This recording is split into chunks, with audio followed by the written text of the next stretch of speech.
ते अनिवार्य असल्याचा सोशल मीडियावरचा दावा खोटा आणि जनतेची दिशाभूल करणारा आहे असं म्हटलं आहे. मित्रहो, महाराष्ट्र राज्य परिवहन महामंडळाच्या अनेक योजना आहेत. विविध प्रकारच्या तिकिटामध्ये प्रवाशांना सवलती दिल्या जातात. यामध्ये ज्येष्ठ नागरिकांना मोफत प्रवास, महिलांसाठी अर्ध तिकीट, त्याचबरोबर विद्यार्थ्यांसाठी सवलत अशा काही योजना एसटीच्या मार्फत राबवल्या जातात.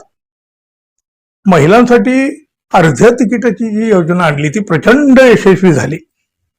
महिलांना तर याचा फायदा झाला हो, पण या योजनेमुळे एसटीचे प्रवासी सुद्धा वाढले.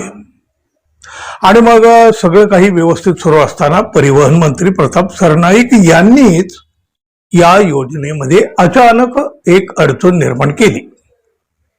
योजनांचा लाभ घेणाऱ्या सर्वांसाठी नॅशनल कॉमन मोबिलिटी कार्ड म्हणजे NCMC कार्ड बंधनकारक करण्यात आल्याचं राज्य परिवहन मंत्र्यांनी जाहीर केलं. तशा बातम्या सुद्धा माध्यमामध्ये झळकल्या. पण यामुळं नागरिकातून प्रचंड तक्रारी होऊ लागल्या, नाराजीचा मोठा सूर उमटू लागला. शासनानं आधीच आधार कार्डाच्या बरोबरच विविध प्रकारची कार्ड बंधनकारक केलेली आहेत. याच्यामध्ये आणखी पुन्हा एका कार्डाची भर कशासाठी असा थेट सवाल नागरिक आणि हे प्रवासी आता विचारतायत. आणि तेवढ्यावर तरी कुठे हे थांबतंय. हे कार्ड म्हणजे 199 रुपयानं विकत घेऊन त्यामध्ये कमीत कमी 100 रुपये बॅलन्स आणि त्याचं रिचार्ज सुद्धा 50 रुपयाच्या पटीमध्ये होणार आहे. बघा, या गोष्टी देखील सर्वसामान्य खेड्यापाड्यातील प्रवाशांसाठी जाचक असल्याचं नागरिकाचं म्हणणं आहे आणि हे म्हणणं खरं आहे. अनेकांना या सवलतीपासून वंचित राहण्याची वेळ येऊ शकते यामुळं. आणि मग कदाचित लोकांच्या तक्रारी आणि नाराजी वाढल्यामुळे शासनानं आपल्याच निर्णयावरून घुमजाव केलं, U-टर्न घेतला. पण तरी त्याचं खापर मात्र सोशल मीडियावर फोडलं. राज्य परिवहन महामंडळानं आता ट्विटरवर एक माहिती दिली. त्यानुसार NCMC हे स्मार्ट कार्डची नोंदणी प्रत्येक आगारामध्ये सुरू झालेली सुद्धा आहे. तथापि एसटी प्रवासामध्ये या स्मार्ट कार्डची अद्याप सक्ती करण्यात आलेली नाही. म्हणजे सध्या तरी हे कार्ड अनिवार्य करण्यात आलेलं नाही.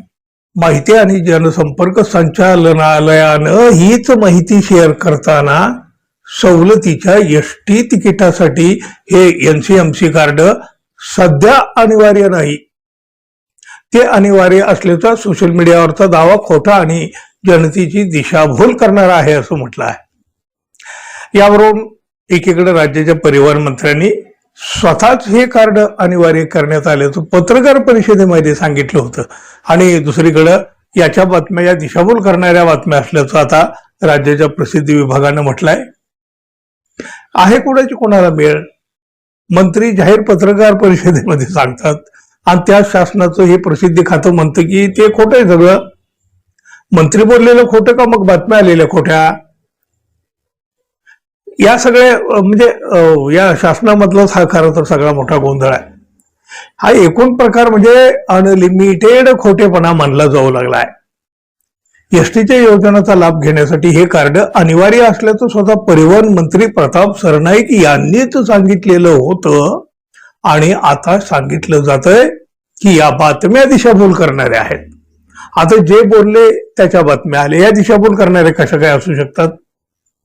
काय नाही हो, लोकांच्या वाढलेल्या तक्रारी नाराजीमुळे कदाचित परिवहन विभागानं आपल्या निर्णयावरून U-टर्न घेतला असावं. पण ठीक आहे, आपल्या अंगावर काही येऊ नये यासाठी सोशल मीडियावर खापर फोडून नामनिराळ राहण्यासाठी त्यांचा हा दुसरा उद्योग म्हणावा लागेल. काहीही असो, सध्या तरी नागरिकांसाठी हा दिलासा ठरलेला आहे. आता पुन्हा चोर मार्गानं, आड मार्गानं हे स्मार्ट कार्ड पुन्हा येण्याची शक्यता नाकारता येत नाही निश्चितपणे. फक्त एवढंच की आता हे केव्हा लादलं जातंय याची आपण वाट पाहूया. मित्रांनो, धन्यवाद. पुन्हा भेटू. नमस्कार.